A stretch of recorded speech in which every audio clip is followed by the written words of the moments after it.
Welcome back, everybody. On this episode of Nothing to It Restorations, I'm going to be working on this little Carolina Skiff J16.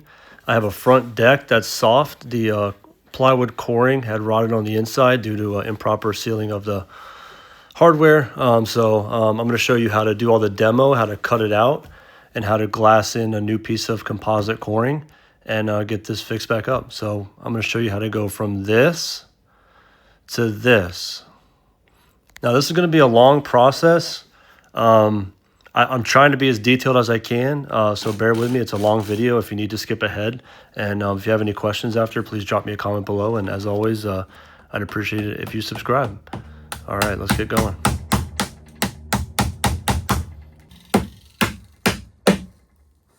There it goes.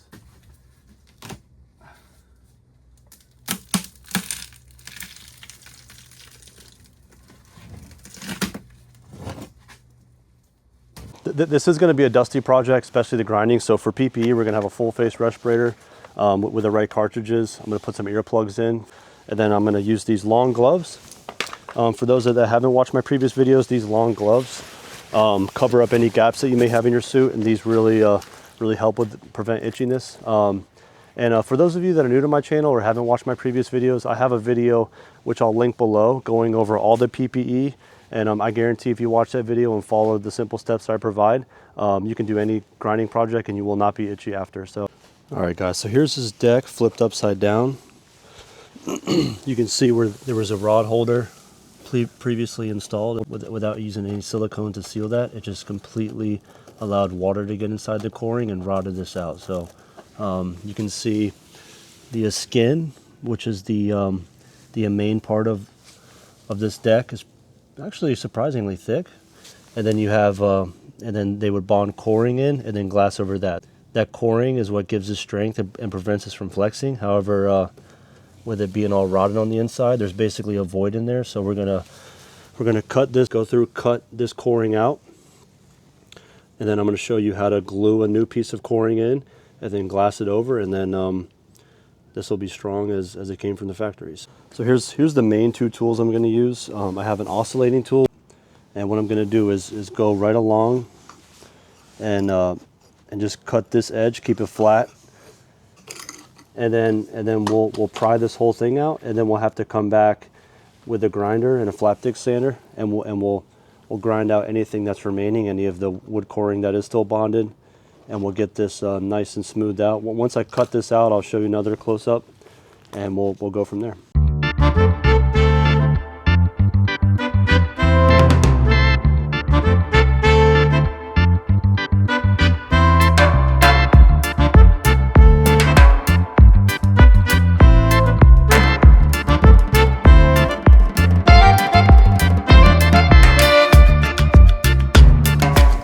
I have a question for you guys. Has anybody, because I go through so many of these multi-tool blades on these oscillating tools, has anybody found a good tool to resharpen and recut these teeth? I've saved, I probably have hundreds of these things that I've saved just in case I do one day find a sharpener. I've seen a couple on Amazon. If that's something you guys are interested in, maybe I'll buy the product and try to resharpen these blades and see if it works. And then, yeah, we'll go from there. But if anybody has one they recommend, drop me a comment down below, because man, I would love to find a tool to recut the teeth on these. Oh, and that wood is wet and that's rotten. Look at that.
right, so here's how it looks after a quick and dirty grinding. Most of the old plywood removed, all the coring. We ground down the little bit of lip that was left from where they glassed over the coring, and yeah, this is a good start. I'm gonna do some more detailed sanding. We have a couple we're gonna have some voids that we're gonna fill before we bond our new coring in, and as well as glass this over. So I'll show you how we do that in the next part. And but for now, I'm gonna work on doing some finish sanding, and then I'm gonna cut out my coring, which I'm gonna use Kusa board as a coring, and I'll show you that. So we're gonna have a piece down here that's gonna replace the wood that was there, and a one nice big piece here versus the little squares. So I mean, just that alone should be a lot more solid. And I'll show you how we do all the glass work here coming up. All right, guys, so I just did a bunch of grinding and sanding. I put the inner skin back on just so we can see what we got going on here. So the inner skin glassed over the plywood and then down. So where the skin was glassed in, you know, we cut the inner skin out. I had to grind the edges now, but now this is all flush and flat. It's all smooth. We do have some voids, which those are like air pockets from the factory. We're going to fill this. So this is all prepped. I took my DA sander with 40 grit, went over the whole entire thing, and we're all flush and smooth. So you can see here we have our composite coring. This is actually K-cell. I kept my inner skin that we cut out from the bottom so that I can trace out the new piece of coring. It doesn't have to be exact. I'm going to go about a ½ inch larger than the original, and I'm not going to cut these squares into it. I'm going to do more of a straight. So I'm going to trace this out, get this cut. The nice thing with this composite coring is it cuts just like plywood. So you know, your circular saws, table saws. So yeah, we'll get this cut out, and then I'm going to show you how to bond it in and how to glass this back together. All right, guys. So just wanted to show you where we're at. Our new piece of coring is sitting nice and flush and flat. Now, there was the way I did it. I cut the coring a little bit bigger, and I wanted more of a straighter angles rather than those squares from the factory. If you were more of a rush, what you could do, I'm gonna take this old skin, if I can do it with one hand, and put it back. Now, what you could do is literally trace this skin, use this as an exact template, trace it onto your coring, and then your new piece of coring should fit right down in without much grinding. You know, I had to grind the edges where this glass went over and then down. So, but I prefer just to grind it completely flush and flat and start over. And I just like the look of this more straighter angle. No, you know, it's upside down. No one's ever going to see this, but that's the way I decided to do it. But just noting that if you were in more of a rush and wanted to do less grinding, you could literally use this skin as an exact template. Once you trace your line, you would, with your jigsaw or whatnot, you would just cut inside your line, and then it should fit pretty good without much grinding. So just noting that, just showing you guys some different options and different ways to do this. All right, so first thing we're going to do, I have this deck flip back over. Prior to bonding and the coring underneath with thickened resin and glassing, we don't want any large holes. Some of that extra resin will ooze out. So I'm just going to take some plastic. I just have some extra packaging from Christmas. You can use wax paper, you can use cellophane, different things like that. And I'm literally just going to stick this down flat and flush, and it's just going to keep any extra resin from coming out and making more of a mess. Now I think I'm going to keep these rod holders, but even if I wasn't, once the coring's bonded in, we can still fill this in with a fiberglass patch. But yeah, so go ahead and cover these up. All right, so I have my skin of this flipped upside down, laid on as flat of a spot as I could find. And then we're going to do a blow wipe to get all the dust off. We'll do a final solvent wipe with acetone, and then we'll let that dry, and then we'll go ahead and start bonding in our coring.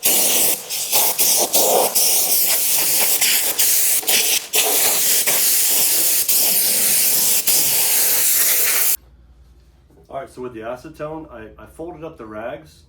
These are new, clean rags. I'm gonna pour a little acetone on here, and then we're gonna wipe. Start wiping, back and forth, try not to miss anything. Check our rag. Yeah, so we're getting a lot of gunk on here. So now we're gonna flip it over. Another little dab.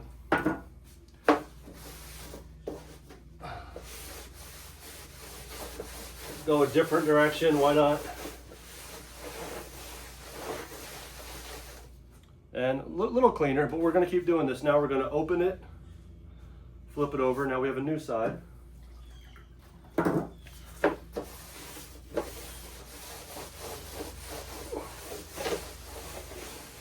we're going to wipe the whole thing. We're going to wipe till we, don't see anything on the rag. And try to get any possible oils, contaminants, old gunk from the rotten plywood.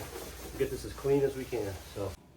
All right, so we're ready to start bonding the coring and then doing our glassing. Now, this first batch of resin, we're just going to thicken it up, and we're going to use that as a glue to bond our coring in. Our fiberglass skin is still in really good shape.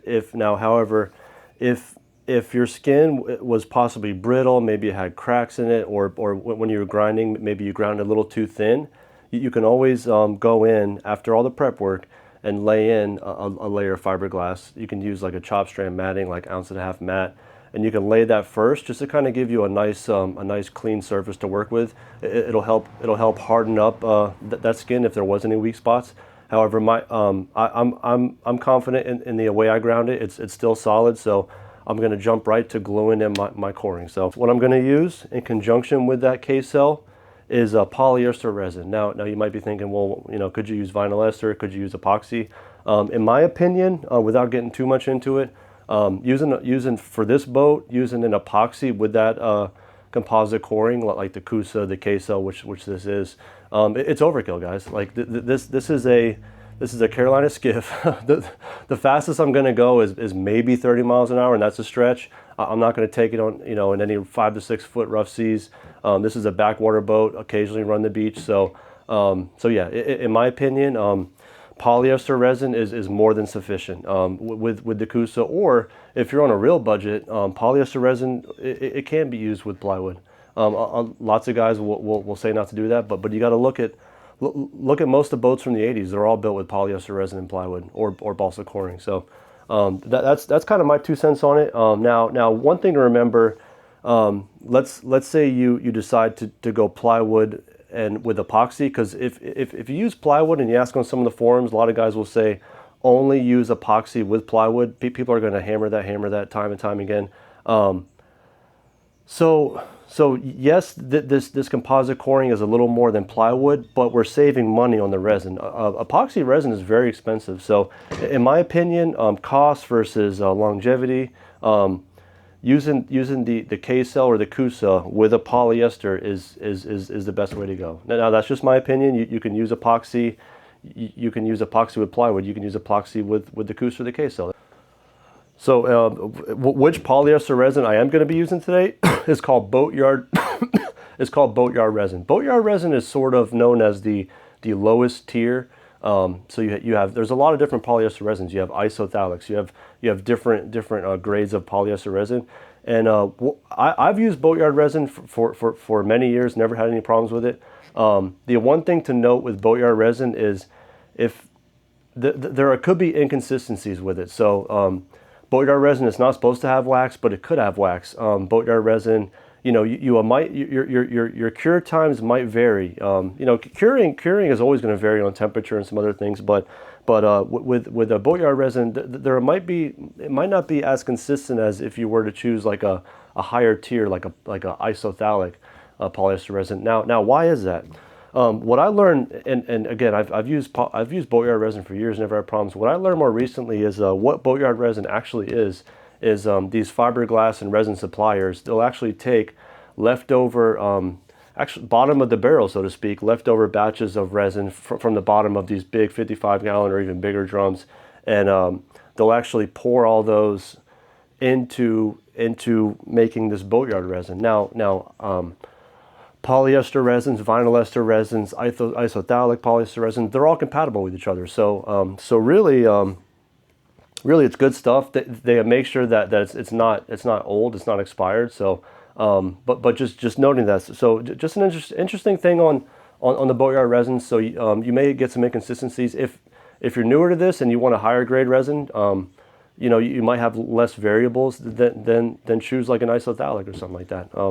So yeah, that's kind of something interesting with the Boatyard resin, but I'm going to show you guys that you can use the cheapest bottom of the barrel resin and get excellent results. So That's what I chose. I'm using a Boatyard polyester resin with the K-cell composite. So now first things first, always PPE. You don't want this resin or this catalyst to get in your eyes, your nose, your lungs. So don't take my word for it. Always look at the safety data sheets for whatever products you're using and go by that.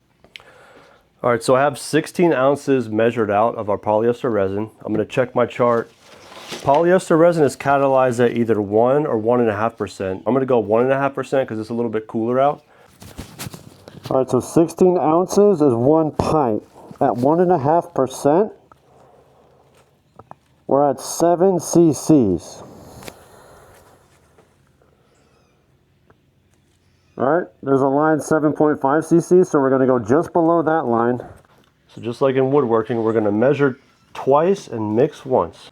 7 cc's. Now, one other thing to note, when you add these fillers, the resin tends to kick off early. So definitely don't over catalyze. I don't ever over or under catalyze. I typically go by the chart, just to keep things consistent. We want to mix it real good, make sure this MEKP is completely dissolved in this, and the chemical reaction will start. All right, first thing we're mixing in to thicken this up is going to be our fumed silica. Now, I try and kind of squeeze this fumed silica. It can sometimes be stuck in like clumps, and it's tough to mix, but this is really the best way to thicken this resin up. So I'm just trying to, and you don't want this stuff to go in your lungs at all, by the way.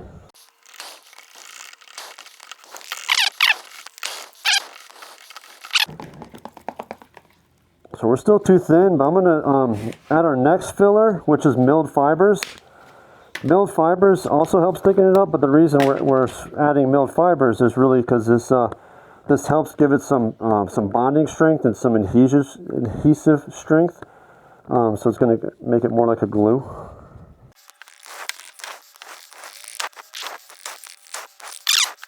Now, quarter chopped glass.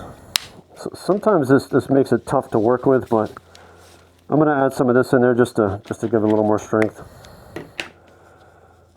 This will kind of, this gives it more like, it's glass, so it gives it strength.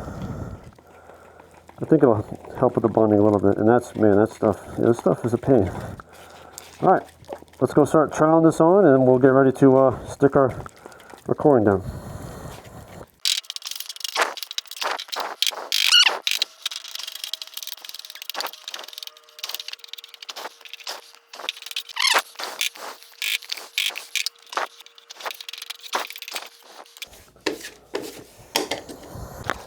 So I underestimated. I'm going to mix up another batch and we'll get this bonded in.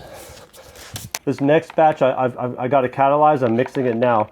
Prior to thickening it up, I'm going to do a quick hot coat. So I'm just going to brush catalyzed resin on this so that we're not laying this dry on top of this. It'll give us a better chance of having good adhesion. And then I have another area here. I'm going to put some thickened resin.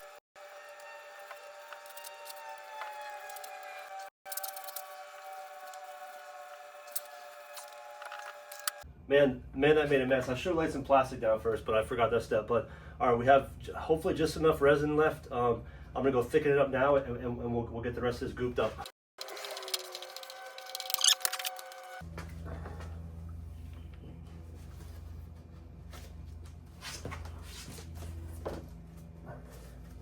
So I like how that's sitting. Now I just need to get some weight down, but not too much because I don't want this. I want it to stay flat and not flex down, because actually it's a little bit higher in the middle, if that makes sense, because it goes like this, and then where this flange where it goes on the top goes down. So most of this is actually up off the floor.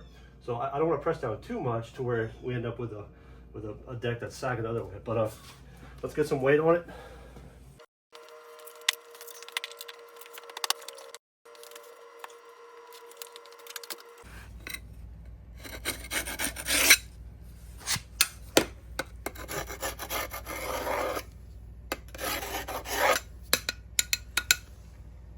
All right, so our coring's bonded in. I still have some weight down just while it cures. It's tacky, but starting to cure.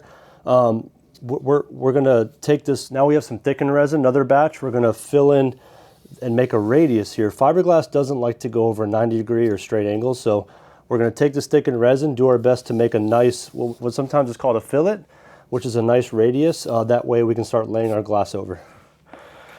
I have some spoons, I have some trowels. One tool that I like to use is those little yellow plastic spreaders that they have a rounded edge. Sometimes that can help you make, so, but I'm just gonna see what works today. Might have to go back to my old drywall days, but yeah, see what we can do here. Just gonna start gooping it on and we'll try to form it.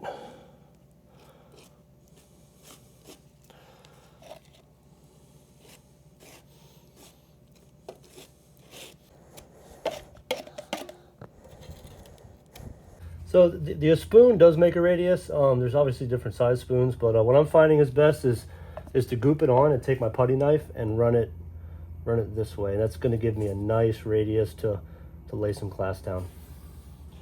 But there's different ways to do this.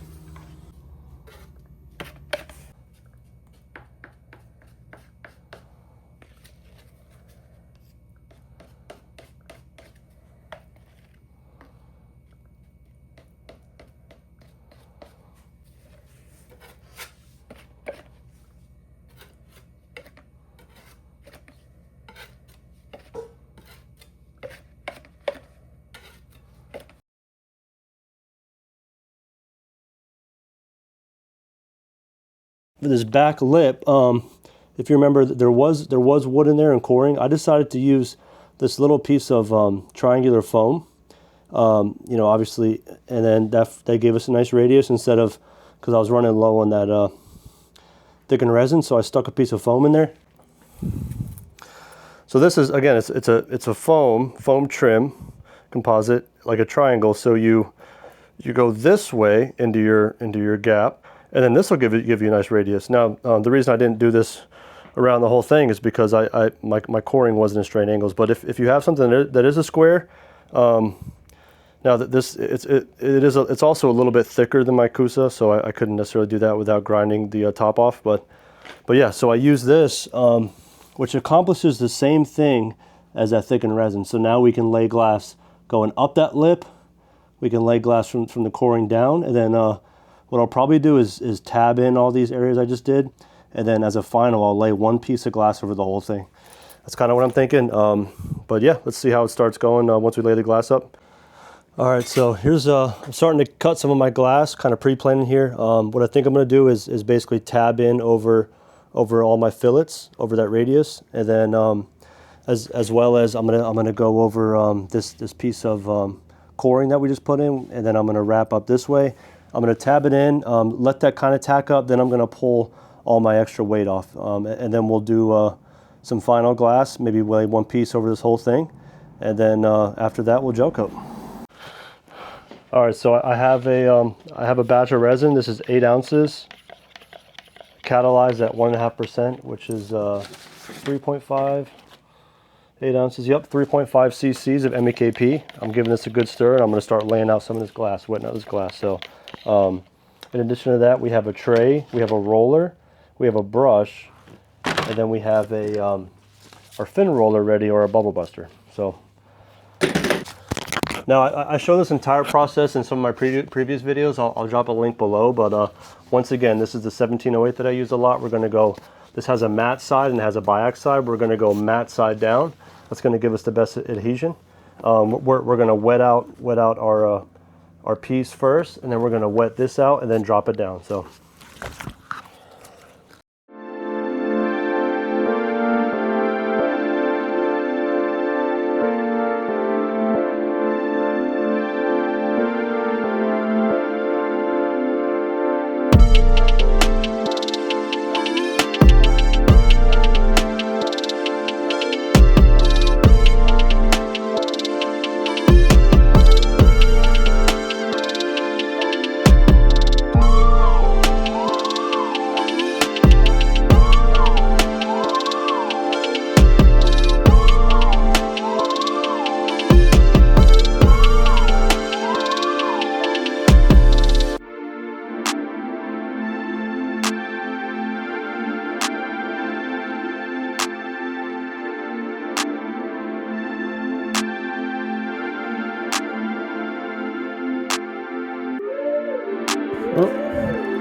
This thing's not rolling, so back to plan B, the old good old-fashioned brush.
All right, guys, that's a wrap. I'm exhausted. I got it tabbed in. I got 2 big pieces of 1708 over the whole thing. I got that the back tabbed in going up that lip.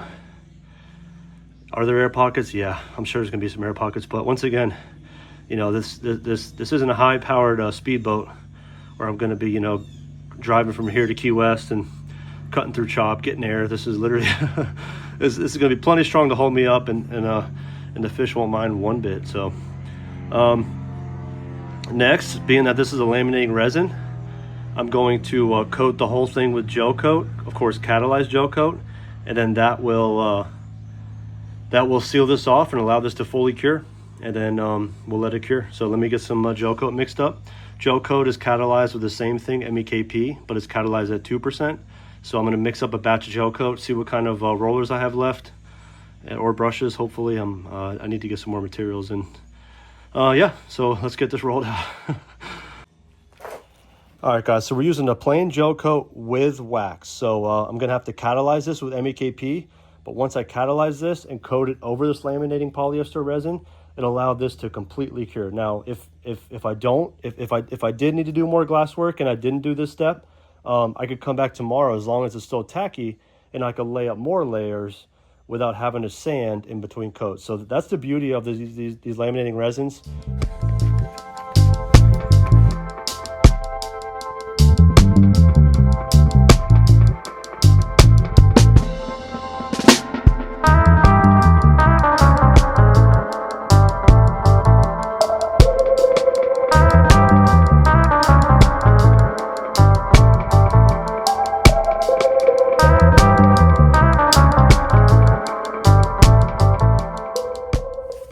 All right, guys, it's been about an hour. Let's check it. We're rock solid. This thing's hard as a soup bone. All right, stick around for updates. In the next episode, I'll put it back, we'll jump on it, and then we'll do some cosmetic work to that boat. All right, take care, everybody.